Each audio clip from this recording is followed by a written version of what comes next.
has a special place in hell just for him.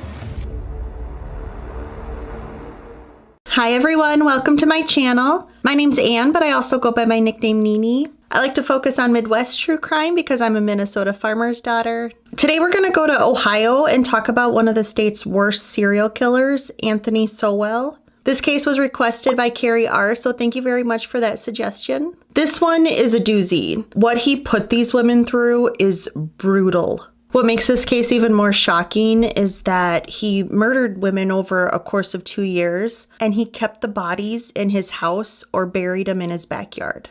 It's horrendous because of the number of victims and the brutality that they went through. But when I got deeper into this and found out more about the victims, my heart just got so pulled into this. So much of this violence could have been prevented if Cleveland police had just done a better job. They had so many opportunities to intervene and stop Anthony, and they failed. Let's talk about the Ohio serial killer known as the Cleveland Strangler.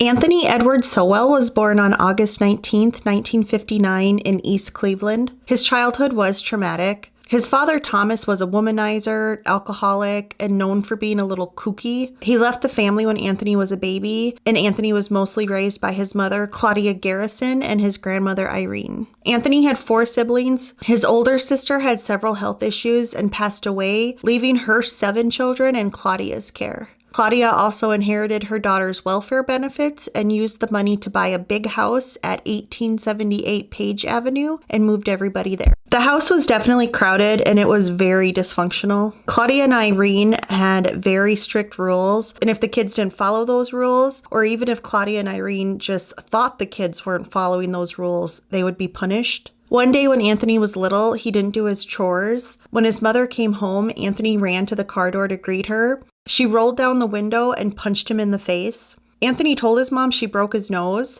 Claudia apparently told her son, "I don't give a fuck." Claudia was mean to her own children, but she was even worse to the 7 grandchildren who lived in her home. She would make them strip naked and she'd tie them to the banister of the stairs. She would then whip them until they bled, and she made all the other children watch as she did this. Claudia did this so often that Anthony's niece Leona said she and the other children kind of made a game out of it to see who could go the longest while being beaten without crying. Leona said she purposely would get in trouble so that she'd be sent to juvenile detention centers just so she could get out of the house.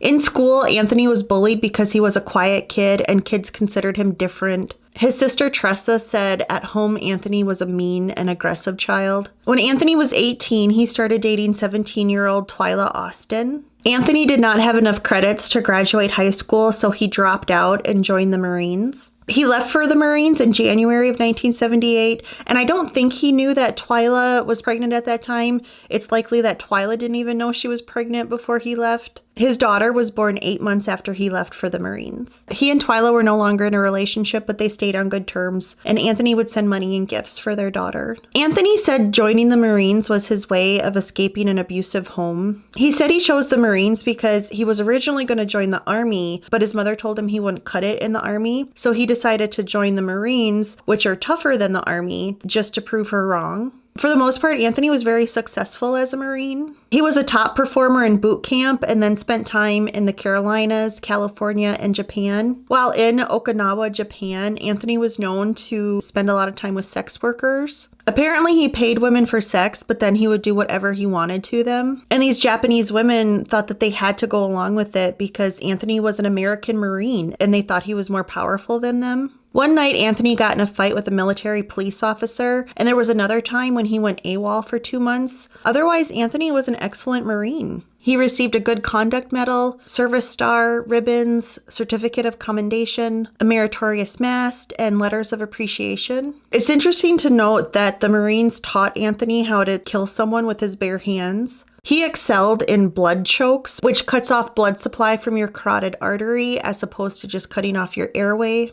While serving in Japan, Anthony met a fellow Marine named Kim Lawson. When they came back to the United States, they got married in 1981. Anthony said his marriage to Kim was the best time of his life. He said he had grown up pretty much receiving no affection, and Kim taught him how to hug. During his trial in 2011, Anthony said he still loved Kim. Kim apparently married Anthony to help control his drinking so that he wouldn't get kicked out of the Marines. She filed for divorce in 1985 on the day that she was discharged from the Marines. Anthony was honorably discharged from the Marines in 1985. Unfortunately, Kim passed away in 1998 from a work accident. After the Marines, Anthony returned to his childhood home in East Cleveland. The area had already been deteriorating before Anthony left for the Marines, but in the time since he had left, a crack cocaine epidemic had hit Cleveland and things were deteriorating fast now. The Mount Pleasant area in East Cleveland where Anthony lived had once been a very desirable place to live until the 1950s. The homes were big and the streets were lined with oak and maple trees. Wealthy black families made this area their home. The neighborhood started to take a turn for the worse in the 1960s when the auto and steel industries started to decline. This caused high unemployment rates and poverty spread through the area. The civil rights movement also had negative impacts on the area. Riots in the streets were common. Some people moved away to the suburbs, which they felt were safer, but a lot of people couldn't afford to move. Small businesses that had been in the area for decades either abandoned their stores or the buildings were turned into liquor stores or check cashing places. Homes became dilapidated or abandoned.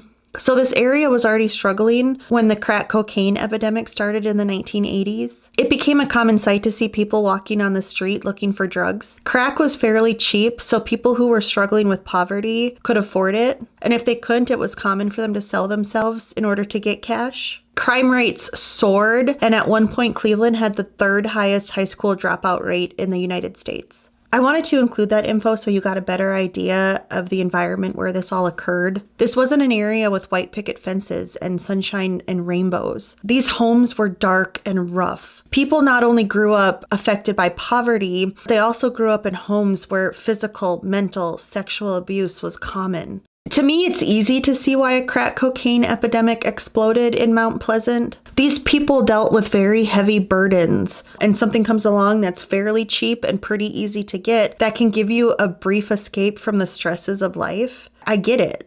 When Anthony returned to his childhood home in 1985, he still drank heavily, and like most people in Mount Pleasant, he smoked crack. He worked various jobs, mostly as a cook or machinist. He had anger issues and was arrested a few times for public intoxication, drug possession, and aggravated burglary. In 1988, Anthony spent a week in jail on domestic violence charges, but the victim was not named in the report. On the morning of July 22nd, 1989, Melvette Sockwell was driving home when her car broke down. She pulled over to the side of the road and Anthony happened to be going by. He offered to bring her to his house so she could use the phone. Melvette, who was 3 months pregnant at the time, took him up on that offer. They got to the house on Page Avenue and Anthony led her up to his room on the 3rd floor. Once they got into his bedroom, Anthony attacked Melvette.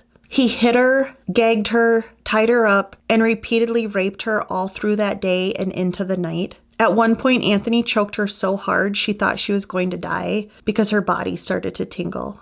When the sun came up, Anthony told Melvette to say her prayers.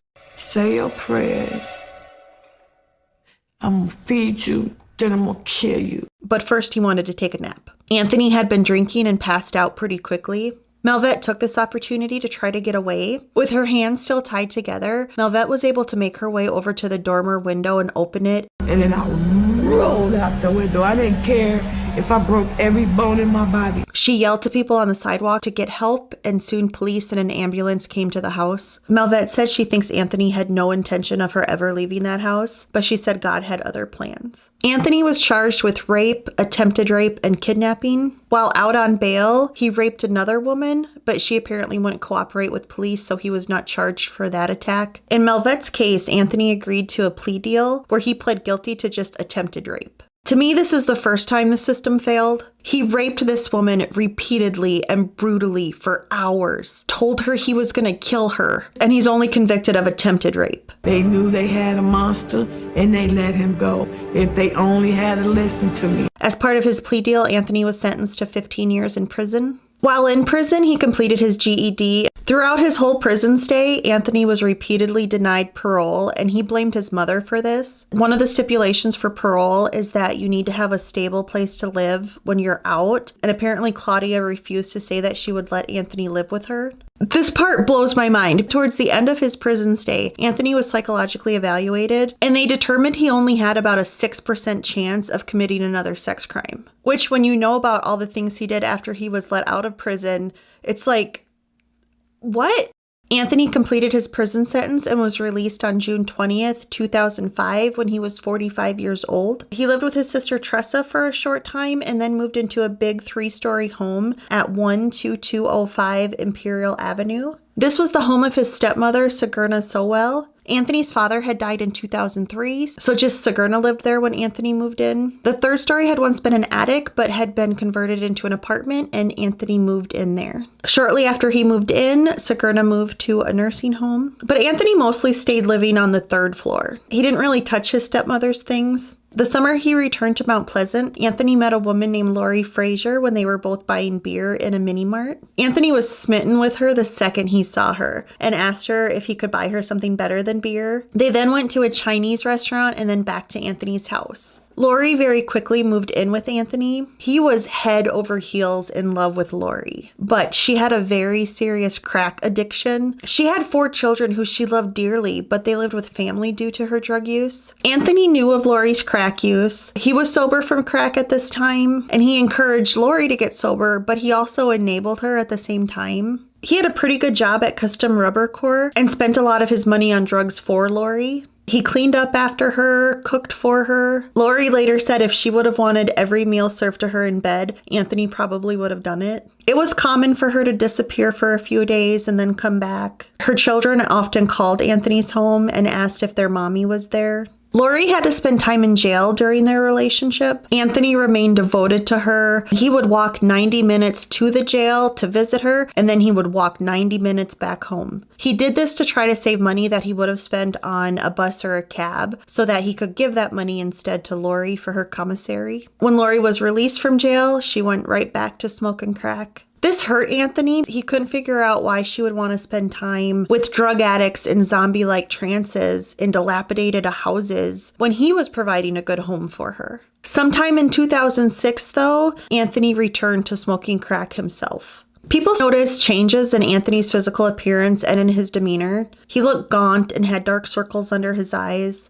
In February 2007, Anthony was walking to his sister's house when he passed an elderly woman who was trying to shovel her sidewalk. Anthony stopped, shoveled the sidewalk for her, and then continued on to his sister's, but he started to feel kind of funny. He went to the hospital and it was discovered he was having a major heart attack. They cleaned out clogged arteries and put in a pacemaker. After he took some time off to recover and then returned to work, Anthony struggled to keep up with the physical demands of his job. He was laid off from Custom Rubber Corps. He had a major health condition. He was an active crack cocaine user, and he was a registered SO who had spent time in prison. Because of all that, finding another job was very difficult, so Anthony relied on unemployment checks, and he also took up scrapping. This was a common thing that people did in Mount Pleasant to make money. There were a lot of abandoned homes and buildings that people would go into and take metal and copper wiring and whatnot and then sell it. Lori moved out of Anthony's house in April of 2007, but they didn't completely break up. She would come back to the house from time to time. Lori said sometimes when she'd visit, she'd notice scratches on Anthony's face. One time he had a wound on his neck that was so bad he had to get stitches. Another time, Lori noticed holes in a bedroom wall and what looked like drops of blood.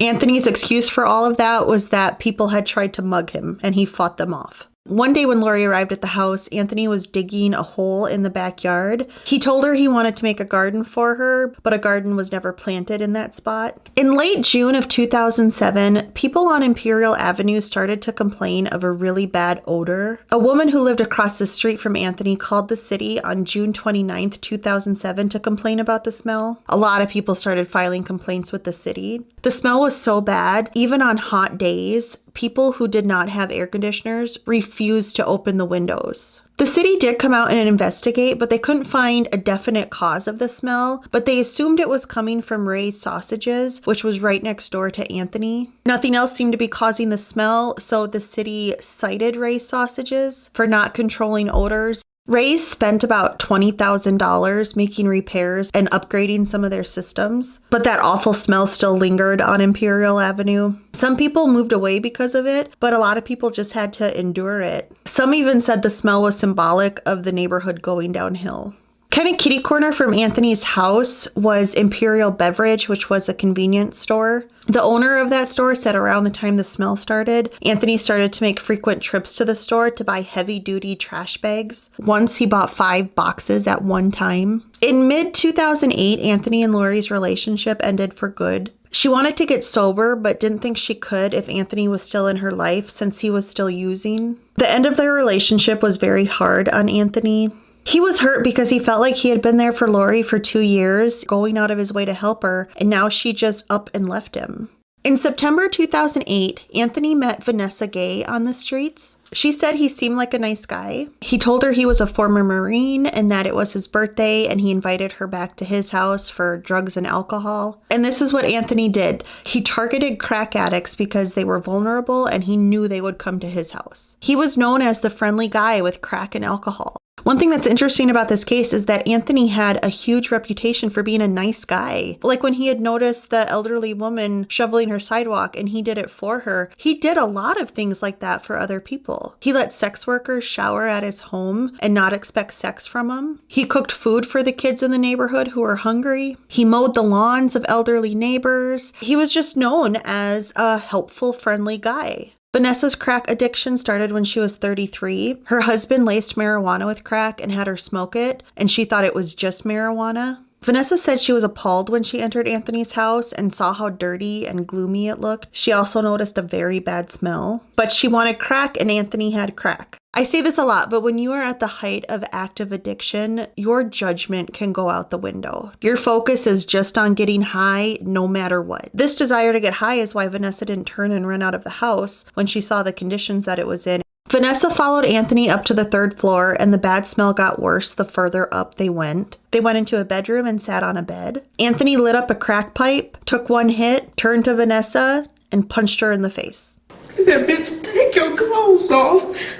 If I didn't do what he said to a T, he was gonna throw me in a closet and forget about me. Is this real? Is this how I'm gonna die? She said it was almost like something had come over Anthony, and his eyes almost looked black and evil. Anthony told her that she didn't deserve what he was going to do to her, and he began to repeatedly rape her all throughout the night. She said occasionally Anthony would go into rants about his ex-girlfriends and women who smoke crack, and then he'd kind of snap out of it and talk normal again. He told Vanessa she wasn't like the other girls. When the sun came up, Anthony let Vanessa use the bathroom. She walked down the hall and past a bedroom. She glanced in and saw a headless body propped up against the wall. The plastic was pulled up. I saw something on the floor. It was a body and it had no hand on it.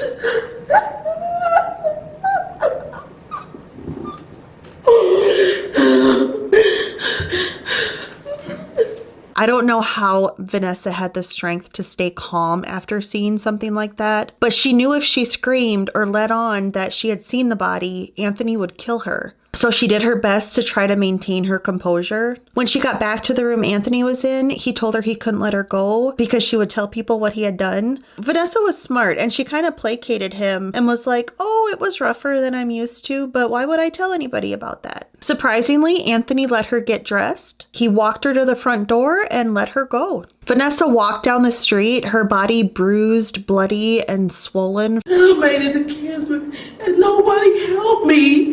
Nobody helped me.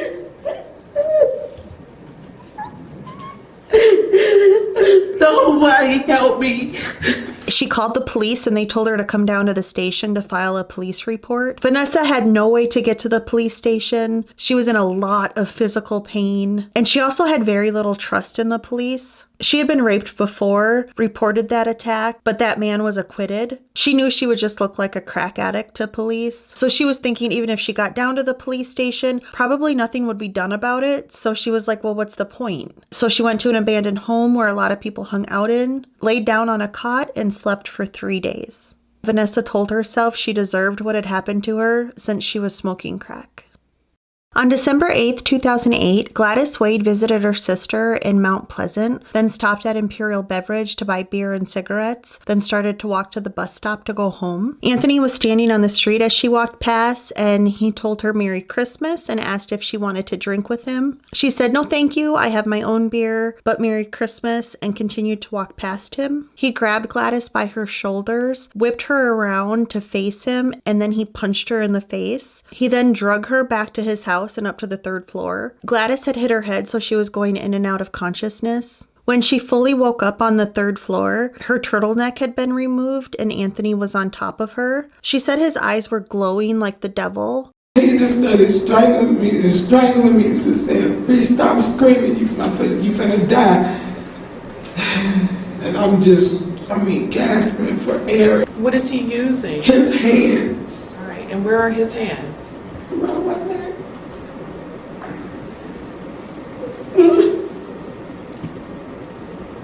She fought him and was able to get away to the top of the stairs, but Anthony caught up with her and grabbed at her, and both of them fell down the stairs. Gladys fumbled around the dark on the 2nd floor and accidentally shoved her hand through some glass and got a deep cut on her thumb. She found the stairs to the 1st floor and made her way down, dripping blood from her thumb as she went. She got to the front door, but Anthony caught up with her again and grabbed her. She scratched at his face and eyes. He then put his hands around her neck and began to choke her. Gladys thought, if I don't do something, he is going to kill me. I love this part. Gladys grabbed Anthony's crotch and twisted hard until she couldn't twist anymore. Anthony screamed and let go of her, and Gladys bolted out the front door. Some men were standing on the sidewalk, and Gladys yelled to them that Anthony had just attacked her. He had come out and told the men, "Don't listen to this bitch. She just stole my watch." The men ignored Gladys, so she ran into a nearby pizza restaurant. She begged the people inside to help her. One of the workers handed her a towel and asked her to leave because she was getting blood on the floor.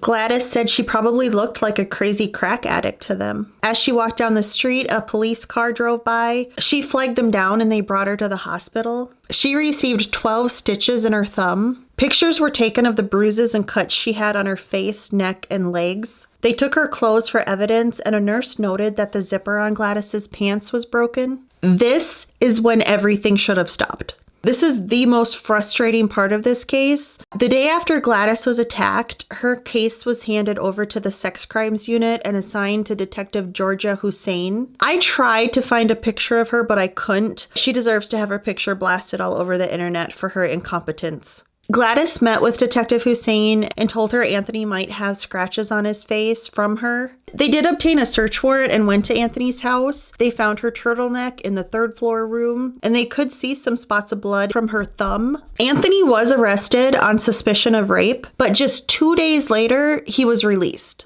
The reason?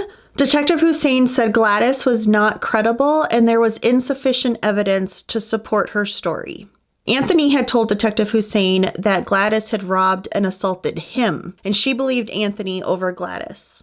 When Detective Hussein was looking into this, she did find out that Anthony was a registered SO and had spent 15 years in prison, but she never told the prosecutor this. But she did let the prosecutor know of Gladys's criminal record with drugs. Detective Hussein said there was no evidence of any injuries on Gladys, but years later she admitted she didn't even look at the evidence photos. She has very obvious injuries on her neck. Her medical record even supported that she had received stitches in her thumb. Gladys was obviously devastated by this. I can't imagine going through what she did, having obvious wounds on your body, and nobody believes you. Gladys said, quote, "To the police, I was just a crackhead. I was nobody," unquote. What makes Detective Hussein's actions so infuriating is that after Anthony's attack on Gladys, he killed 6 women. 6. On April 21st, 2009, Tanya Doss went over to Anthony's house to hang out. They had met on the street when he moved on to Imperial Avenue in 2005 and occasionally hooked up. That stopped when Anthony had started dating Lori, but since that relationship had ended, Anthony and Tanya were hanging out again. Tanya was in her early 40s and had 3 children. That April evening, they sat on his front porch and drank and then went inside to watch a Cleveland Cavaliers game. Tanya was sitting on the edge of a bed when Anthony all of a sudden began to choke her with his hands. Tanya was in shock. Anthony had never acted like this with her, but she told herself to try to stay calm. He was full of rage and told her, "I could kill you like any crackhead bitch on the street and no one would give a fuck about you, bitch." After that, they just laid on the bed together and Anthony stared up at the ceiling while Tanya prayed that she would be able to see her children again. In the morning, Anthony acted like nothing had happened and he let her go. Tanya didn't report her attack to police because, similar to Vanessa, she didn't have a lot of faith in the legal system. She had been raped and her rapist was convicted, but had only received 6 months in prison. So she didn't think it was worth the hassle to talk to police. On September 22nd, 2009, the sheriff's department visited Anthony's house. Since he was a registered sex offender, they checked on him every 90 days, and he was also subject to surprise home visits. Anthony met the officers at the door, they chatted a bit, and then they went on their way. To me, this is yet another example of how the system failed. Anthony had regular visits from the sheriff's office. Why did they not notice the conditions of his house? Why did they not notice the smell? That same day of the sheriff's visit, Latundra Billups was hanging outside Imperial Beverage when Anthony walked by. She knew Anthony. She had hung out at his house several times. He invited her to his house to drink beer and smoke crack with him. Latundra hesitated at first. She had started to hear rumors that Anthony had been violent with women. She'd even heard that he might have raped some women. But she had known Anthony for a long time and was like, there's no way he would hurt me. Plus, like all the other women that Anthony targeted, Latundra had a crack addiction and Anthony was offering crack. Like I said, when you want to get high, logic and judgment do not factor in. They went up to Anthony's second floor, which Latundra thought was odd because they usually always hung out on his third floor. Anthony told her that the third floor was dirty, but unbeknownst to Latundra, by this point, there were 4 bodies on his third floor.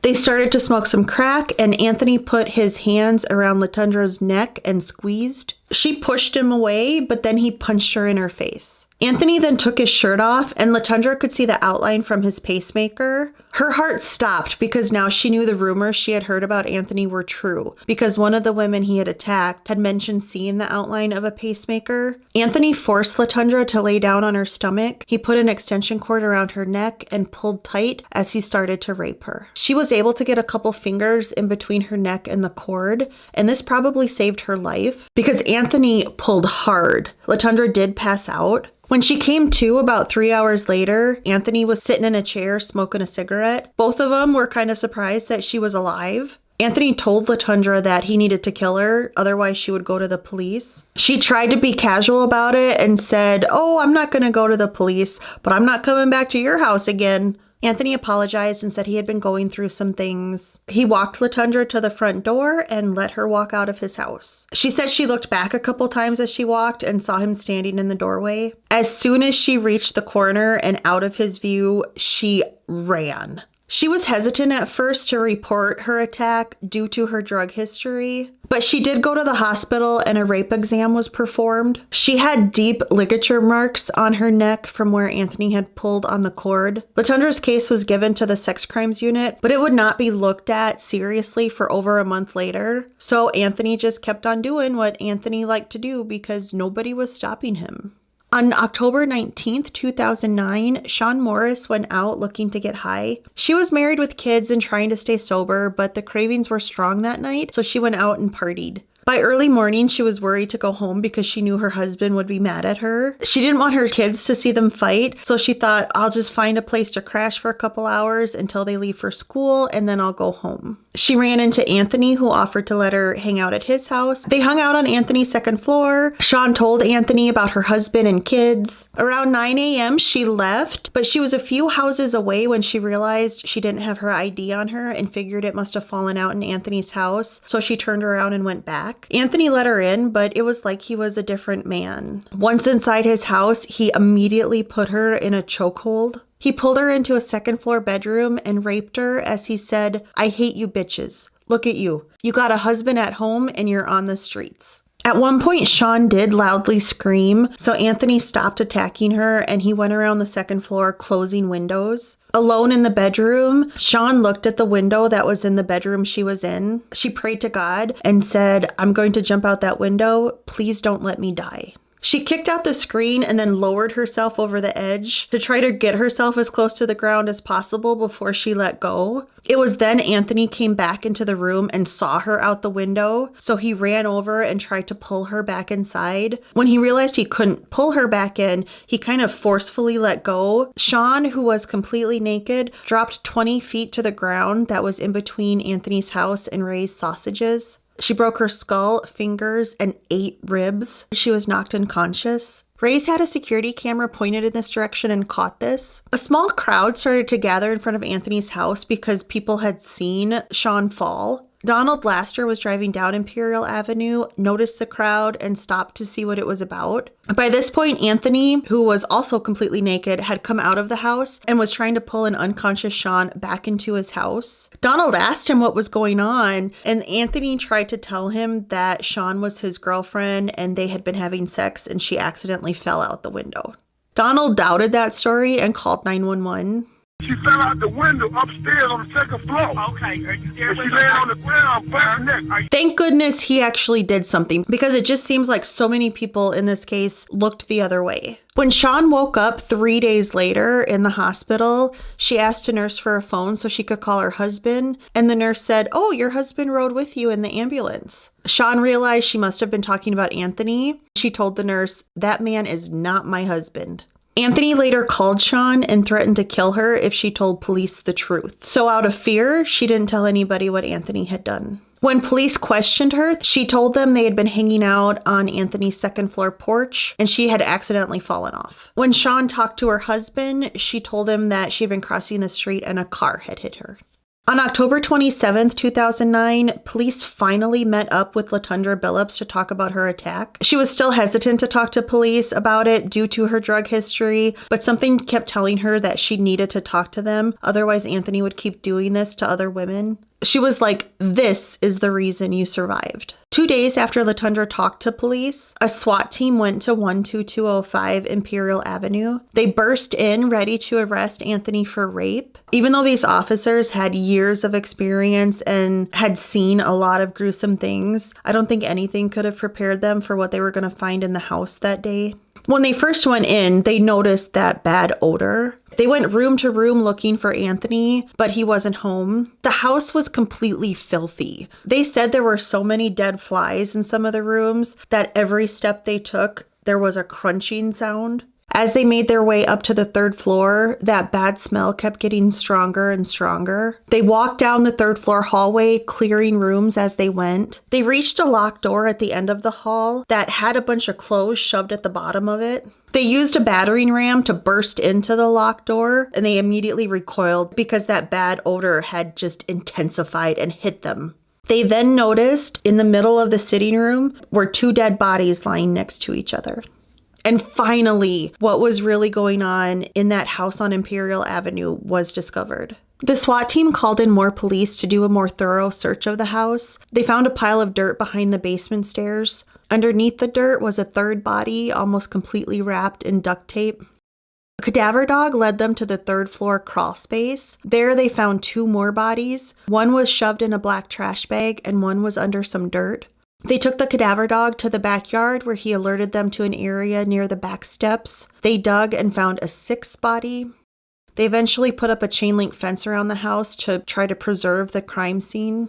A crowd started to gather outside Anthony's house. People watched as 2 bodies and body bags were removed from the home. Some were worried that one of the bodies was Anthony, and this made them sad because Anthony had this reputation for being a really nice guy in the neighborhood. One neighbor knew Anthony's sister Tressa lived a few blocks away, so she got in her car and drove over there. She was just going to tell her what was going on in Anthony's house, but to her surprise, when the door opened, she saw Anthony sitting there playing video games with his nephew. She was like, "Anthony, they found 2 dead bodies in your house." She offered to drive him back to his home, not realizing that he was the one responsible for the dead bodies. But when she pulled onto Imperial Avenue and Anthony saw all the police cars, he asked her to bring him back to his sister's. When she returned to Imperial Avenue alone, it was then that she realized Anthony might be a killer. She told the police Anthony was not far away at his sister's house, but when the police went there, Anthony had taken off on foot. Before leaving, he had told his sister, quote, "Everything they are saying about me is true. I don't know why I did it. I'm off in the head," unquote. Anthony became Cleveland's most wanted man. The FBI, Homeland Security, and U.S. Marshals all got involved. The news spread his photo and urged people to be on the lookout for him, but they also warned that he was very dangerous. Anthony was arrested on the street 2 days later when somebody driving by had recognized him and called the police. Meanwhile, police continued their excavation at Anthony's house. They brought in thermal lights to look through walls. They brought in backhoes to dig up the backyard and found 4 more bodies. A detective was digging through a pile of clothes in the basement when he came across a bucket. Something was wrapped in paper in the bucket. When he unwrapped it, he found a human skull. This brought the total number of dead bodies in the house to 11. As news of the bodies spread through Cleveland, family and friends who had loved ones missing gathered outside Anthony's house. They held up pictures of their missing loved one, and a kind of memorial was set up where people put pictures of their family members. And I truly believe that this ignorant, you already know the rest, has something to do with not just my family, whoever else, mother it is, daughter it is, sister it is, grandmother it is. On one hand, you probably want your loved one to have been found in the house because then you have answers. But on the other hand, you're probably hoping that they aren't one of the bodies because you want to keep hope that they're still alive and out there somewhere. The community was shocked and outraged. How could somebody kill this many people and not be discovered until there are 11 bodies? When they found out Anthony was a registered SO, neighbors were like, how come we weren't informed of his SO status? Anthony had basically slipped through cracks in the system. One reporter even called him one lucky serial killer. When Anthony had been let out of prison, he was classified as a low-risk offender. When the Adam Walsh Act in 2006 revamped the SO registry, Anthony was then classified at the highest level, but he was already living on Imperial Avenue. Neighbors were not notified of somebody's SO status until they moved onto your street. As long as Anthony stayed at the same address, nobody was notified. People were also rightfully mad at the city health department. They wondered why had they not thoroughly investigated that bad smell. They felt the bodies should have been discovered in the summer of 2007 when the first complaints of the smell were reported. And at that point, it was just one body. So this was yet another missed opportunity where 10 lives could have been saved. The bodies were in various stages of decay. Most were so badly decayed that race and gender could not be determined at first. Autopsies did determine that all 11 were African American women. The cause of death for 8 of them was strangulation, and most of them still had whatever strangled them still tied around their necks. Due to decay, cause of death could not be determined for the skull and 2 of the bodies. Some of the women's hands and feet were bound. Some had socks or rags shoved in their mouths. Most were naked from the waist down, but due to the states they were in, they were unable to determine if they had been essayed, but they more than likely were. That was Anthony's pattern. He'd rape women vaginally, anally, and orally, and then strangle them. Police and the coroner then took on the arduous task of trying to identify who the women were. Police urged families who had missing loved ones to submit their DNA so they could try to see if there was a match. I'm going to take some time to talk about each of the women, which will make this video even longer than it already is going to be, but I don't want to just lump them all together and say they were 11 crack addicts who lived in poverty, because they were so much more than that. Yes, they used drugs. A lot of them had criminal records, but they were humans. They had siblings, mothers, fathers, friends who cared about them and who are still grieving over them to this day. They had children they deeply cared about. Even if drugs interfered with their ability to be a good mom, they still loved their children. They had hobbies they enjoyed. They had dreams. I do apologize if I pronounce any of the names incorrectly. That's not intentional. Crystal Dozier was born on July 6, 1971. Her mother Florence said Crystal was a responsible child and her little mother hen who helped take care of her siblings. She loved to cook and spend hours in the kitchen with her mom. She loved to dress up in fancy clothes and as an adult often wore dresses and heels to church and doctor's appointments. Crystal became a mother at 14 and had 5 children by the time she was 21. She married the father of her second child when she was 16 and had 6 kids with him. She later became a grandmother of 4. Her husband was controlling and was arrested numerous times for drugs and theft. He was not a good guy. He would make Crystal prostitute herself before she was even 17 so they could get money for drugs. He would also beat her. When she was 22, she left him and moved out with their kids. The stress of being a single mom of 7 children caused Crystal's drug addiction to soar, but it unfortunately also caused her to lose custody of her children, and they were placed with relatives or in foster care. She was arrested a few times on drug charges and theft. Her mother had also struggled with drug addiction, so it broke her heart to see her daughter follow the same path, but she understood why Crystal turned to drugs. She said, quote, "Drugs and alcohol take you to a point where you're in another world. You ain't got to feel the pain and hurt that you feel every day," unquote. Later in life, Crystal reconnected with her 2 oldest children. The other 5 were adopted. One of Crystal's sons died from asthma complications when he was 11 and living with his adoptive family. His death worsened Crystal's drug addiction. Grief alone is heavy, but Crystal also felt like she failed as a mother. Her daughter said she loved when her mother would visit. She said her mother did not look like a crack addict, but looked like how a mother was supposed to look, loving and caring. She said, quote, "I honestly believe she was born to be a nurturer because she took anybody who was in her life. She took care of them. Anybody who met her loved her," unquote. Crystal married for a second time, and he helped her get sober for a while, but she was pulled back to her drug habit. During one of her times in jail for drugs, her second husband died. While in jail, Crystal tried to help other inmates by ministering to them. Crystal met Anthony in 2006 and went to his house several times to smoke crack. On May 17th, 2007, when Crystal was 35, she told a friend she needed a serious fix and headed out. She was never seen again. Her son Anthony reported her missing to police on June 11th, 2007, but this wasn't the first time Crystal went missing, so police didn't take it seriously. The family circulated missing posters and called hospitals. Anthony spent 2 years driving around the streets of Cleveland looking for his mother. Someone told the family that Crystal might be at a house on Imperial Avenue, so her son Anthony went to the house to check, but she wasn't there. This house was just a few houses down from Anthony Sowell's. Crystal's body was found in his backyard. Tashana Culver was born on August 31st, 1978 in Cleveland. Her parents split up before her first birthday, and her dad was in and out of her life. She was a Brownie Scout and participated in dance in school. She loved to write poetry. She also loved to style other girls' hair, which was a love that started when she would style the hair of her dolls. She eventually earned a cosmetology license. Tashana was short, barely 5 feet tall, but she was scrappy and could hold her own. She often got into squabbles in school, but people said they remembered Tashana for her kind and caring heart. She turned to drugs after the death of a boyfriend. They had been in a serious relationship and talked about getting married, but he was found shot to death in a park. Police ruled it a suicide.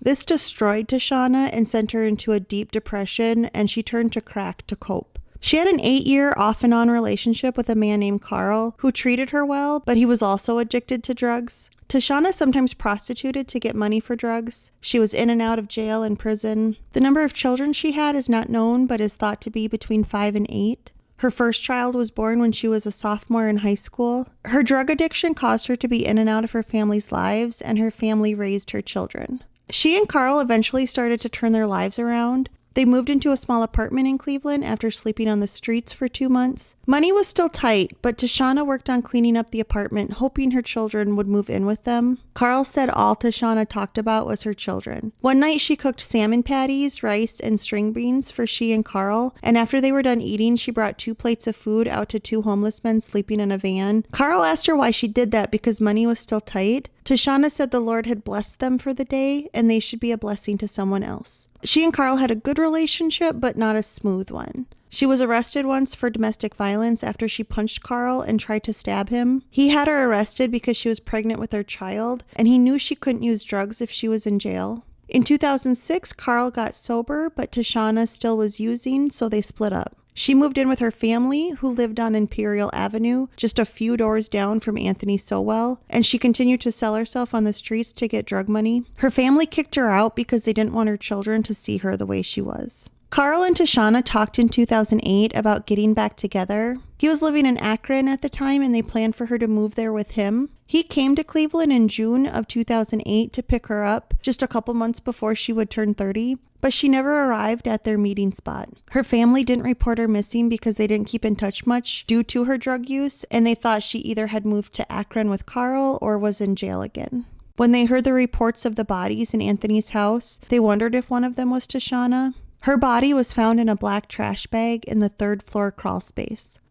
Londa Long was born on March 19, 1984, and had a very rocky start. Her mother was a cocaine addict and her father was mostly absent, so she and her siblings lived with her grandmother. When she was 6, a social worker visited the home and found all 6 children, who were aged 13 and under, home alone. Her grandmother had asked the county to take the kids several times, saying the parents did not help and she was too old to care for young kids. The social worker put Londa and her siblings in foster care. An aunt stepped in and took custody of all 6 kids and moved them away from the area to try to shield the kids from their parents' bad behavior. Despite her unstable home life, Londa excelled in school. She got very good grades and had perfect attendance. She participated in the DARE program. She was known for being strong-willed and sassy and had a temper, but she never got into trouble until her teen years. She dealt with negative feelings about not growing up with her parents and was defiant as a result. She also became upset when the family moved to Indiana, and she began acting out by going out and not telling anyone where she was going. She kept saying she just wanted to be with her parents, so she moved back to Cleveland when she was 14. She lived with her grandmother and at times with her father.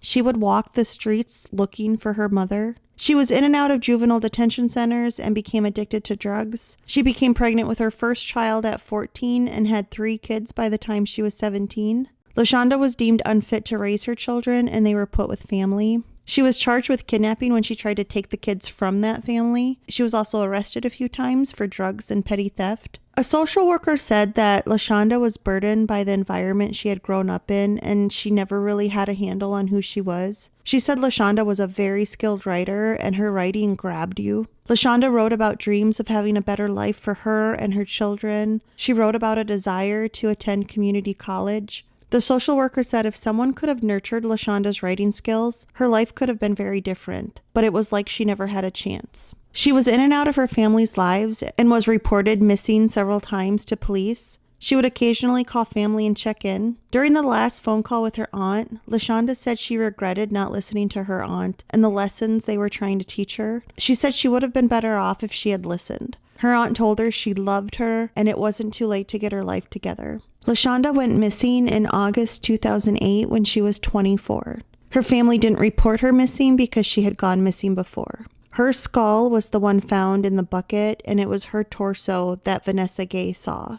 What makes it even worse is that Vanessa and Londa knew each other and had been friends. Despite Londa's father's desperate attempts to find out where her body was so he could bury all of his daughter, the rest of Londa's body has never been found. Michelle Mason was born on December 22, 1963 in Cleveland and was the second youngest of 6 kids. She was described as a little thing with a big heart. By the time she was a teen, she wanted out of Cleveland. She dropped out of high school and moved to New York and New Jersey when she was 16. She would occasionally check in with her family. Michelle became addicted to heroin in New Jersey and gave birth to her first child. She was unable to take care of the baby, so he was sent to Cleveland to live with her sister. She had another son 2 years later who ended up living with Michelle's mother. In the early 1990s, Michelle moved back to Cleveland. She was skinny and looked sick, and it turned out she had contracted HIV due to IV heroin use. She was now sober from heroin, but had become addicted to crack cocaine. She lived with various family members, but kept turning to the streets to fuel her cocaine habit. She was arrested almost a dozen times for drugs and prostitution. Her family meant a lot to her, even in all of her struggles. Her son said she was a cool mom and supported him with anything he was passionate about. Her sister said the family forgave Michelle for her mistakes because they loved her. She said, quote, "We have our dysfunction, but we know one thing. We love and cared very deeply for one another," unquote. In 2001, Michelle told her mother she was going to get off drugs. She walked 4 miles a day to a treatment center near her mother's home. She was given a Bible and read it every day. In the mid-2000s, a man confronted Michelle on the street and shot her in the face and threw her into the trash. He was apparently upset because he had had unprotected sex with her and found out after the fact that she had HIV. Michelle lost one eye and had to wear a glass eye. Her family said they really learned how strong she was after this because she adjusted to living with one eye, which was hard to do. The last few years of Michelle's life were very good. She was sober from heroin and cocaine. Her last arrest was in 2001. She was living on her own in an apartment. She volunteered with an AIDS task force and gave inspirational speeches at AA meetings and would tell people, "Yes, I was addicted to drugs, but look what I've done." People said she seemed at peace. She was honest about her dark past, but wanted to leave it behind her. Her family said she had a tough life, but she didn't let things bring her down. She was very strong and had a great attitude. When her mother talked about Michelle, she said, quote, "She was no angel, but she never hurt anyone," unquote. In October 2008, when Michelle was 44, she left her mother's house and said she would be back later. She was never seen again.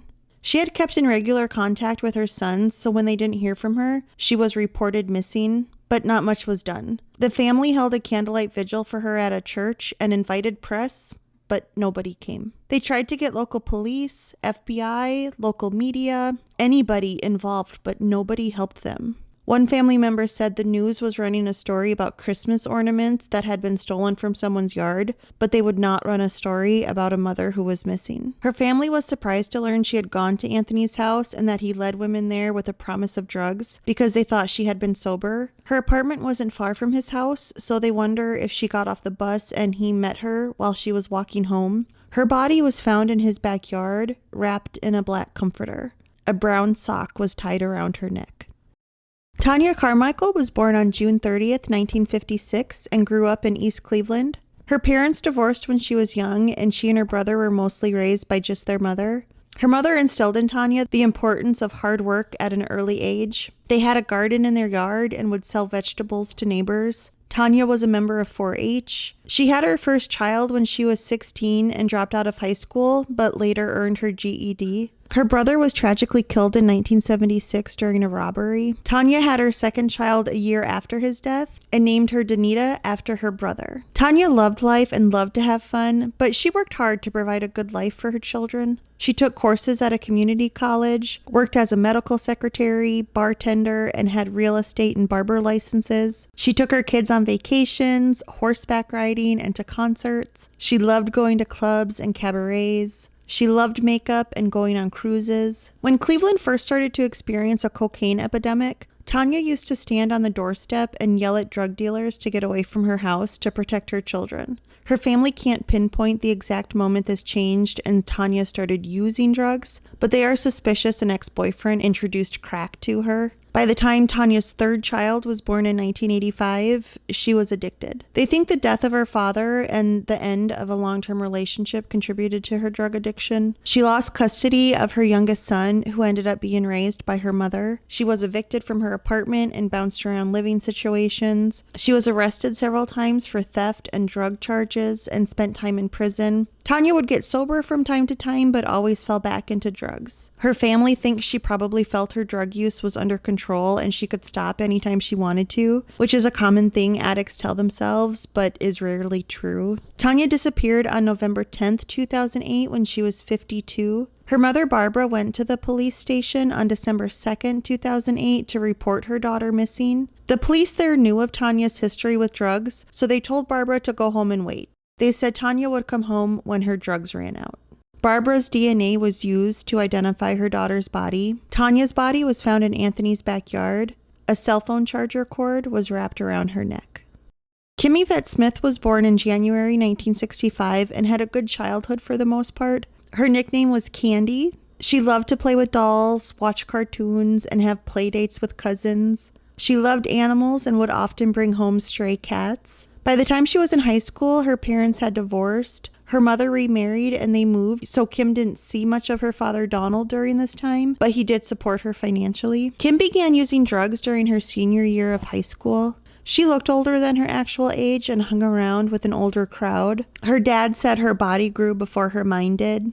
Kim loved dancing and art and studied those subjects at a community college. She also loved to sing, but she was continuously using drugs. Her first arrest was in 1985, and she was arrested a few more times over the years and sent to prison for 6 months. Her dad knew about her drug use, but he loved her and supported her. He visited her when she was incarcerated, and she lived with him when she got out. He paid for drug treatment and encouraged her to get sober. Donald suffered a spinal injury that left him in a wheelchair. He had helped Kim so much, and she wanted to return the favor and take care of him. She cooked, cleaned, took him to doctor's appointments, picked up his medication, but she would disappear for a day or two, and Donald knew his daughter was still using drugs. Donald saw his daughter for the last time on January 17th, 2009, shortly before her 44th birthday. She brought him some Chinese food and said she was going out for the night. She gave her dad a hug and a kiss and headed out. Donald never saw his daughter again. He talked to her friends, put up missing posters, and even offered a $1,000 reward of his own money for information. When he heard of the bodies found on Imperial Avenue, he submitted his DNA and was later informed that his daughter was one of the bodies that had been found in the home. Kim's body was found in the backyard, wrapped in plastic. Nancy Cobbs was born on April 20th, 1966 in Cleveland and was an only child. She dropped out of high school when she became pregnant, but later got her GED. She married the father of her child and they had one more child, but then divorced. Nancy turned to drugs after a bad breakup. She was depressed and turned to the streets to cope. She started a 9-year relationship with another man and they had a child together. They also did drugs together. In 1994, he moved to Kansas for work. Nancy and the kids were going to move there with him, but her drug use caused her to end up in jail and serve 2 stints in prison, and the two drifted apart. Nancy's mother raised her children. When Nancy got out of a 3-year prison sentence, she worked in the construction field. She felt a lot of regret for not being a better mother. Though one of her daughters said Nancy was a great mother who taught her how to bake cookies and make jewelry. But Nancy wanted to make up for it by being the best grandmother she could be. She devoted herself to her 5 grandchildren. She taught them how to ride bikes, took them to the park, took them to doctor's appointments. When one of her grandchildren had a birthday, Nancy took care of everything to make sure they had a great birthday party. But she was still an active drug user during this time. In 2007, she moved into an apartment that was not far from Imperial Avenue. She became casual friends with Anthony Sowell, and they'd sip beer with other people from the neighborhood. Nancy's family even met Anthony, but didn't sense anything bad. On the night of April 24th, 2009, when Nancy was 43, she left to go to the store and never came home. Nancy's daughter filed a missing persons report the next day, and they spread around missing persons posters. They even knocked down doors of abandoned houses trying to find Nancy. When they heard about the bodies found in Anthony's house, Nancy's kids submitted their DNA to the coroner and found out their mother was one of the bodies in the house. They were shocked to find out that this man, who would drink beer with the neighborhood people and was so friendly, was capable of this kind of violence. Nancy's body was found in the 3rd floor crawl space under a pile of dirt. Imelda Hunter, also known as Amy, was born on November 5th, 1962 and grew up in the south side of Chicago. She was one of 8 kids. She and Crystal Dozier were cousins. Amy was a bookworm and loved reading classics such as A Tale of Two Cities. When she was 14, she became pregnant. It's thought that a teacher was the father and had taken advantage of her after giving her alcohol. Amy's daughter was born deaf and with cerebral palsy and would grow up in a group home. In 1978, Amy's older sister moved the family from Chicago to her place in Cleveland, thinking life would be better for them, but unfortunately it was not. Alcohol and drugs were all around. Most of Amy's family used drugs. Her sister said she hoped Amy wouldn't go down that same path because Amy was exceptionally smart. When they would watch Jeopardy, Amy usually knew the correct answers. But Amy dealt with a lot of emotions over her daughter not being able to talk or hear and having cerebral palsy, and she turned to drugs to cope. Amy held various jobs, including a home health aide and hairstylist. She met Bobby Dancy at a bar when she was 19, and the two began a long-term relationship. She would have 3 more children, but one died as an infant due to a birth defect. At first, she hid her drug problem from Bobby. He said she was so discreet that it was years before he realized she used drugs. Their relationship became rocky at times and they'd fight. Amy would disappear for a day or a few days and then come back and make supper and clean the house and promise not to use crack anymore. Amy's son talked about how smart his mother was, and he wondered if maybe she felt restricted by choices she made in life, and maybe that caused her to be even more miserable and therefore strengthen her drug addiction. Amy tried several outpatient drug treatment programs, but sobriety never held. She was arrested 3 times for drugs and theft and went to prison for drugs. In 2007, she started to turn her life around. She seemed to be clean and she started going to church. Family said Amy looked like she had hope and joy. She went missing on April 18th, 2009 when she was 46. Bobby didn't report her missing because she had disappeared many times before. When images of the house on Imperial Avenue showed up on the news, Amy's sister recognized it because she knew Amy would go there from time to time to do drugs or drink and escape.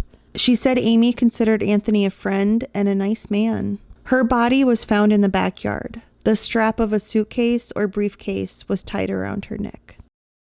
Janice Webb was born on November 15th, 1960, and grew up in a big family in Cleveland. She loved to be with her family. She also loved to sing and was part of a church choir. She was known for her sense of humor and was the family jokester. Janice loved to pull pranks on people. She was also known as the family peacekeeper because anytime the family bickered, Janice was the one who pulled the family back together. After high school, she worked as a waitress. She gave birth to her only child, a son, in her early 20s and was married briefly after that. In 1985, Janice's father died from cancer, and a lot of her siblings turned to crack cocaine to cope. Janice resisted at first and was angry with her siblings for using, but at some point she too started smoking crack and became addicted. She was arrested several times for drugs, carrying a concealed weapon, and receiving stolen property. Janice tried several times to get sober, but drugs always pulled her back. She went missing in June 2009 when she was 48. Her family reported her missing about a month later. Janice's body was found under the basement stairs under a pile of dirt. She was almost completely wrapped in duct tape. A green belt was around her throat, and she had been gagged with a shirt. Talisha Fordson was born on March 21st, 1978, to a mother who was a drug addict and a father who was an alcoholic. She and her sister were taken away from their parents when Talisha was 5 and put into foster care. Talisha was adopted when she was 9, but unfortunately had to be separated from her sister because the person adopting her was a divorced woman with 2 sons and only allowed to adopt 1 child. Talisha struggled her whole life feeling like she was unwanted. She had spent 3 years in foster care prior to being adopted and had bounced from foster home to foster home. She was always looking for her place to belong. Her adoptive mother, Inez, taught her how to clean house, take care of pets, arrange flowers, and how to style hair. She said Talisha had very gentle hands when she would do hair. Inez and Talisha often butted heads, and Talisha ran away from home a lot and would stay at friends' homes. She first used drugs when she was 14, and when she was 17, she ended up in a youth residential treatment facility. She completed high school classes there and received her diploma. Once out of the facility, though, she turned back to drugs. She was arrested a few times and tested positive for cocaine while pregnant with her first child. Social workers removed the baby from Talisha, stating she lacked parenting skills and stable housing. She became pregnant a second time when she was 20, but tested positive for cocaine during that pregnancy too. She lost custody of that child as well. Talisha went to a shelter called Laura's Home. A caseworker said Talisha arrived broken. Staff at the shelter noted she had a strong desire to get better and become a good mom. Talisha put her whole self into the program. She wrote a lot, sang in a choir, and entered a job training program. She felt like she was doing well and moved out of the program in 2007. However, a few months later, she showed up at Laura's house again in tears. She had relapsed on drugs and lost custody of her 3rd child. Her family raised her first child, and the father of her youngest 2 children had custody of them. Talisha often walked by his house, hoping to see her children playing in the front yard, and their father would let her spend time with them. She told staff at Laura's home she needed to change because if she went back out, she would die. She said she could get peace at the shelter. But the following day, Talisha left the shelter and didn't go back. In 2008, she ended up in prison for stealing money. She wrote a letter to a friend while in prison and talked about how she felt like an outcast in her adoptive mother's home. She said, quote, "But as I continue to pray to the Lord, it has gotten a little better each day, knowing that it is only one more day closer to me being a productive citizen and a good mom to my children," unquote. Inez last saw her daughter in June 2009 when she was 31, when Talisha stopped by her house to bring her groceries and cook and clean. Inez reported Talisha missing the next month. After the bodies were discovered in the home on Imperial Avenue, the coroner asked families if their missing loved ones had any identifying features. Inez told them to look for tattoos because Talisha had tattooed the names of her 3 children on her arm, but Talisha's body was too decomposed to make out any tattoos. Her body was one of the ones found laying out in the open in the 3rd floor sitting room. Diane Turner was born on November 4th, 1970 in Cleveland. Her life was rough. Her mother was not in her life much. Diane was physically abused as a child and had even been struck once in the head with a hammer. She also suffered from epilepsy. I'm not sure when Diane started turning to drugs, but she was a very heavy drug user. She was in and out of jail for drugs and prostitution. She was well known to Cleveland police. Diane had 5 children, and one by one they were each taken away from her by the state due to her drug use and what they said was her inability to provide proper care. Every time one of her children was taken away, Diane sunk deeper into shame and guilt, which fueled her drug addiction. During one of her jail sentences, Diane spoke in a support group and said, quote, "They said I was never going to be nothing, and I believed them. I've been in and out of here my whole life. I never had no family. I always been by myself," unquote. In the 1990s, Diane met James Martin, who was an addict in recovery, and they began a relationship. When she moved in, James told her there was one stipulation: she could not do drugs. He showed her how he had gotten clean and encouraged her sobriety. They attended church regularly, and Diane worked on the 12 steps.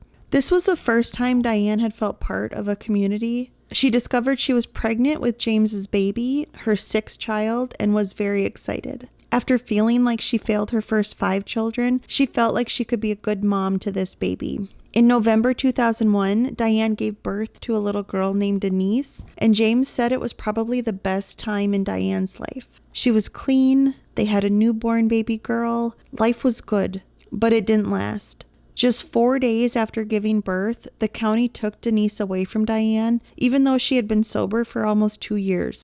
Diane agreed to go to Miracle Village and complete a drug treatment program in order to get Denise back, but staff there were not capable of handling Diane's epilepsy and noted how she frequently passed out and required excessive amounts of sleep and said this prevented her from taking proper care of her baby.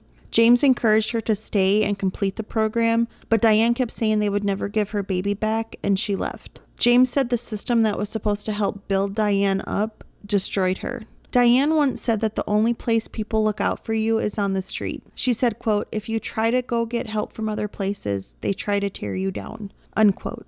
Not long after leaving the treatment program, Diane was back on the streets and using drugs again. She and James eventually broke up, but stayed in touch. He said Diane was a good person and someone he trusted. Diane called James in September 2009 when she was 38 and wished him a happy birthday. He then didn't hear from her for a while, which was odd. Even if she got arrested, Diane found a way to call and let someone know where she was. James started to hear from Diane's friends that she hadn't been seen in weeks. Diane was the last woman to be identified, and it took about a month. All the other women were identified by the first week of November. James had contacted the coroner and police as soon as he heard bodies were found, fearing one might be Diane. They needed DNA to identify her. James didn't know where Diane's parents or her oldest 5 children were. The only option was their daughter Denise, who was in Jamaica visiting family of her foster mother. James made arrangements to get his daughter back in the United States. The day after she got back to Cleveland, he took her to the coroner's office where they tested her DNA and confirmed that Diane was one of the victims. Her body was the other one found laying out in the open in the 3rd floor sitting room.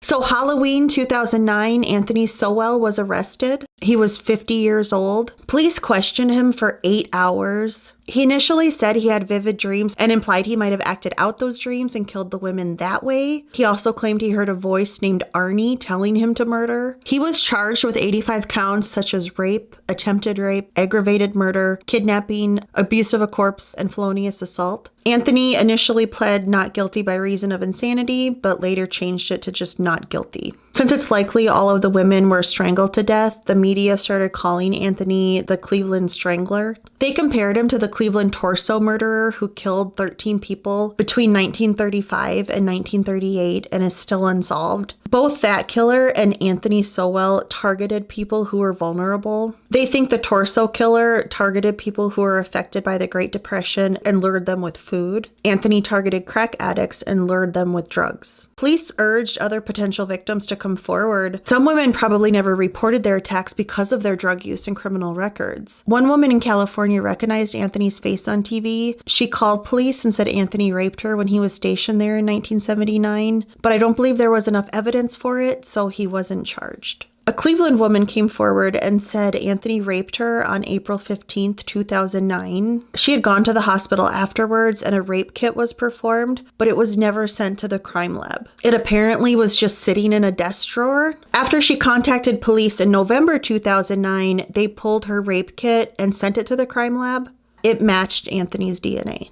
Another very frustrating part of this case is that Anthony's DNA was in the system since 1997. The Lake County Crime Lab said that they usually have a turnaround of 7 to 10 days once they receive kits from the police. So if police had sent the rape kit to the crime lab in April of 2009, within about a week, they would have matched it to Anthony's DNA. This would have prevented the murders of Nancy Cobbs, Amy Hunter, Janice Webb, Talacia Fortson, and Diane Turner.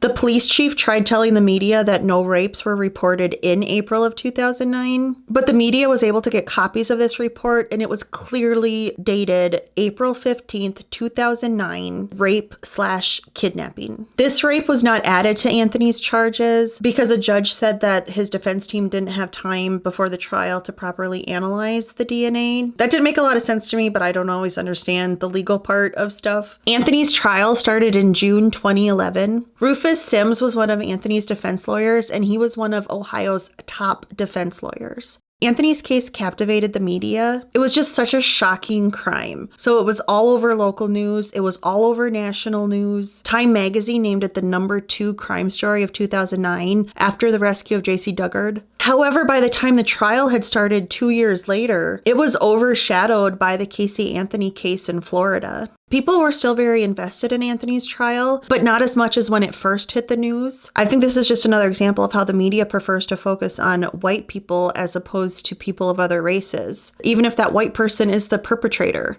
allegedly. Before the trial began, some of the family members begged for a plea deal so they wouldn't have to relive everything in the public eye. They wanted Anthony to plead guilty in exchange for life in prison without parole. This would spare him the death penalty, but the prosecutor refused to even consider a plea deal and said, quote, "The death penalty was created for people like Anthony Sowell. I don't relish putting a man to death, but very few people can match his deeds in the history of Ohio," unquote. During the trial, the survivors testified. When Shawn Morris testified, Anthony's lawyers asked things like, why didn't she yell for help when Anthony attacked her? He even asked her if she paid for the crack that she had gotten at Anthony's house. Shawn said, quote, "No, and nobody else did either, but those women paid with their lives. By the grace of God, here I sit. The devil didn't win," unquote. On her way back to her seat, Shawn flipped off the defense lawyer.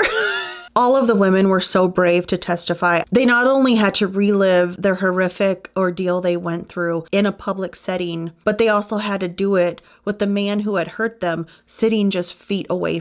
Anthony's defense said the survivors all had credibility issues, and he mentioned how all of the victims, including the murdered ones, were drug addicts with criminal records. The owner of Imperial Beverage also testified. He said he was suspicious that Anthony had put a dead body in his dumpster. One day there was a very bad smell coming from it, and when he looked in, he saw a garbage bag wrapped with duct tape. The smell was so bad he didn't investigate further. He just assumed it was a dead animal, so he poured bleach on it and shut the lid. It's wondered now if that might have been Londa Long's body. In their closing argument, Anthony's lawyer suggested the bodies were killed somewhere else and Anthony let them store the bodies on his property. He called Shawn Morris a liar who couldn't keep her story straight and said another survivor was just motivated by money. He said police had bungled the investigation because they didn't test the items found around the victims' necks for DNA. When the prosecutor stood up for her closing argument, she said she'd give the jury 11 reasons why Anthony should be found guilty. She then displayed on a TV screen the pictures of the 11 murdered women, one by one. Anthony's trial lasted 3 weeks. The judge dismissed 2 of the counts against him, so the jury had to decide on 83 counts. They deliberated for 15 hours. Being duly impaneled and sworn, do find the defendant, Anthony Sowell, guilty of aggravated murder. Anthony Sowell was found guilty of 82 of the 83 counts. The only not guilty was for a charge of stealing money from Gladys Wade. All of our families can rest assured, and our loved ones can rest assured that peace and justice has come to our families. When Anthony was let out of the courtroom, he looked towards a camera and held his cuffed hands above his head. During the sentencing phase, the defense brought up Anthony's traumatic childhood and mentioned how much that damages a person. When he lost his job in 2007 and then Lori moved out a couple months later, he lost structure and they said that caused him to snap. They also suggested he might have brain damage due to lack of oxygen from when he had his heart attack. They also said Anthony had suffered a concussion when he was playing football as a kid. And I found that interesting because something that is found common among a lot of serial killers is a head injury that damaged their frontal lobe. John Wayne Gacy had one, and I believe Ted Bundy had a head injury too. But Anthony had a CT scan of his brain in 2008 and no damage was found. On August 8th, 2011, Anthony took the stand and he answered questions from his lawyer. It was an unsworn statement and cross-examination wasn't allowed. Anthony mostly talked about his rough childhood and how there was always yelling and screaming in the home. He talked about experiencing sexual abuse from a woman named Princess and physical abuse from his mother and grandmother. When you were growing up in that house, did you feel like you got any nurturing from your mother? That didn't go down. That didn't go down? Mm-hmm. I truly am sorry from the bottom of my heart. This is not typical of me. I don't know what happened. I can't explain it. Since Anthony was deemed a violent sexual offender, the only options were life in prison without parole or death. The jury recommended the death penalty. Ohio law allowed Judge Ambrose to either agree with the jury's recommendation or modify it. Before he announced his decision in court, he allowed the families of the victims to speak. Anthony sat emotionless as they talked and even kept his eyes shut for a while. Don Smith, I'm the proud father of Kim Smith. It's a hard act to follow some of these eloquent speakers that we've had here today. But most of the jury and the judge, you're going to forget about this for maybe after a year. But the families, we're going to live for this. This is going to be forever. And this is something that we can't forget about. And some of them say they forgive. I can't, because he took my heart. He took my life. And I might as well die too, because that was part of me. Donald passed away 3 weeks after speaking at that sentencing. It is our hope that he meet his maker sooner rather than later. No way does he deserve to be cared for and housed by the taxpayers of society for the rest of his life in prison. He deserves to pay the ultimate cost for his crime, to be murdered and lay helpless and lifeless like our loved ones did in that disgusting house. Thank you, and may your pacemaker stop and you die tonight. Judge Ambrose agreed with the jury and Anthony was sentenced to death. Judge Ambrose said the death penalty was made for killers like Anthony. Anthony filed several appeals and a stay of execution was granted pending the outcome of those appeals. All of his appeals were denied, but it did delay his execution. In January 2021, Anthony was transferred to the Franklin Medical Center and started to receive end-of-life care for a terminal illness. On February 8th, 2021, Anthony died from that illness. It hasn't been revealed what that illness is. All they've said is that it was not related to COVID. In September 2011, the city of Cleveland condemned the house on Imperial Avenue, saying it had plumbing and structural issues. But even if it didn't have those issues, who would want to live in that house? On December 6, 2011, demolition began at sunrise and took about 90 minutes. Survivors and family members stood across the street and watched the house be torn down. Tear down! Tear down! Tear down! Tear down! The devastation of what they went through in that house.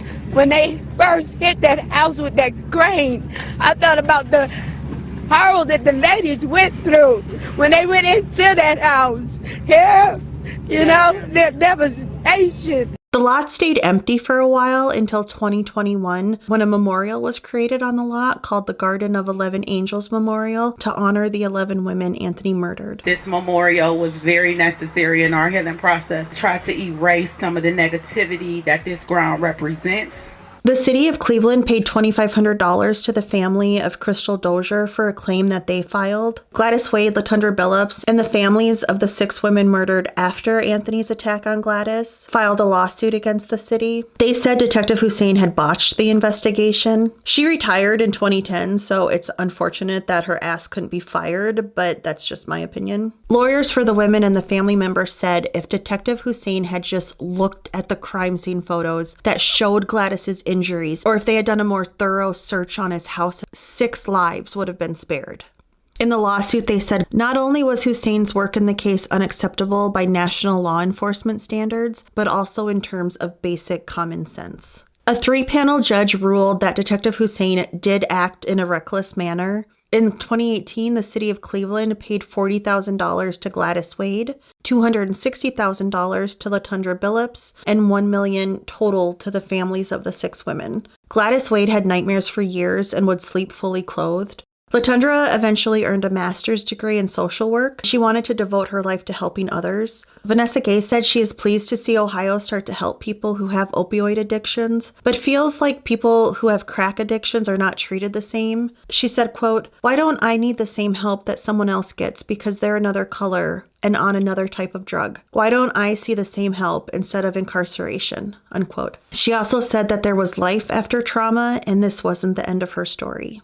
It's no doubt the city of Cleveland failed so many times when it came to stopping Anthony Sowell. To be a little fair, the police department was overworked at the time. At the time, there were an average of 1,400 sex crimes and child abuse cases reported per year in Cleveland, and they only had 13 detectives to work those reports. They also had a backlog of about 4,500 untested rape kits. The mayor of Cleveland formed a commission to study how the city handles missing persons cases and sex crime investigations and tasked them to find ways to improve processes. They created the Northeast Ohio Missing Persons Database, which is a website to report missing persons. The city of Cleveland also has a policy now in place to test all rape kits within 30 days. Many psychiatrists examined Anthony or they studied his case. They described Anthony as a sexual sadist who had intense anger towards women. He once described women as hustlers who are out to get what they can. He would stalk his prey on the streets. He thrived off the fear the women showed when he attacked them. They think the women who survived were able to do so because when they stayed calm, it kind of threw Anthony off and diffused his predatory instinct. One psychiatrist said it's likely Anthony felt like he disappointed the Marines when he was sent to prison, and then after prison was even more disappointed in himself when he went back to smoking crack. Losing his job and the end of his relationship with Lori added to that. When Anthony was interrogated by police when he was arrested, he said he felt like he was punishing these women for being on the street looking for drugs when they should be at home with their kids. What do you think would cause you to choke them? Punishing. That was punishing them because I was punished. I think it all goes back to him feeling resentment towards his mother and Lori for being bad moms. He hated when Lori's kids would call looking for their mom, and he knew she was out on the streets doing drugs. So when he saw other women being bad moms in his eyes, he punished them. It's weird though because Anthony claimed to feel outrage towards these women for smoking crack, but he smoked crack too. A social worker looked into Anthony's childhood and interviewed his siblings. She said the kind of abuse he experienced as a child is the exact kind of abuse that leads to criminal behavior as an adult. Anthony had a lot of negative feelings towards his mother, and rightfully so. She was a horrible person. She never told Anthony she loved him. She beat him. I read this book about this case. Anthony told the author that he could handle being hit as a kid, but he couldn't handle being called dumb and stupid. When the author asked Anthony why did he do what he did, Anthony said, quote, "Abused children grow up," unquote. It didn't help anything that a lot of people in Cleveland looked down on crack addicts. The owner of Imperial Beverage actually said that he wished there were 1 million Anthony Sowells because by him murdering crack addicts, he was taking out the garbage. It's disgusting. No human should ever be looked at as less than. We all have struggles. We all have sins. Addicts have to face ridicule. They have to face not being taken seriously. They take you as just that, a drug addict. You know, if you can sweep them under the rug and keep them out of sight, then the problem might go away. No, the problem ain't going away. When something happened to people that's on drug or alcohol, they're human too. We need to stop and listen before we make a quick decision or don't care. Because you do drugs don't make you a bad person. And I'm speaking out today because I knew those women. I mean, I really knew them. They wasn't no bad people. Wilbert Cooper was born and raised in Cleveland, and he made a documentary about this case. He said, quote, "When cops only see us as criminals, we are denied the right to be victims," unquote. It's just so frustrating that so much of this could have been prevented, but nobody cared. That's all I have for this case. I'd love to hear your thoughts below. Thank you so much for watching. I'll see you next time. Bye.